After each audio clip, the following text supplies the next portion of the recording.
si duket slavët kanë arritur që të krijojnë një sistem përmes korrupsionit, shantazhit, presioneve, të krijojnë një elitë politike e cila u shërben interesave të maqedonasve.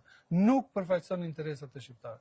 Unë ju e dini që kam qenë kritik i madh i Ali Ahmetit dhe kam menduar se është mirë për politikën shqiptare këtu. Ka qenë edhe sa ishe në studion tim në televizionin publik. Dhe për një çështje që tek menaxhimi si duhet, interesit të shqiptarëve. Ka pasur probleme edhe atëherë. Dhe pikërisht kanë qenë ato kritika. Po unë nuk kam besuar se elita e re, elita, nëse mund ta quajmë elitë, që do e trashëgoj Ali Ahmetin që janë tash në qeveri vleni, do jenë kaq dop dhe kaq vazal ndaj Mickoskit. Shumë vazal thu. Shumë vazal dhe shumë të paftë. Njerëz pa ide. Ata thonë të kundërtën Selmani. Unë kuptoj që e thonë të kundërtën, për realiteti unë e shoh, unë jam gazetar valla. Unë shoh që kumtesat e tyre u shkruan VMR-ja. Unë shoh në raci. Kumtesat e Vlenit i shkruan PR-i VMR-s.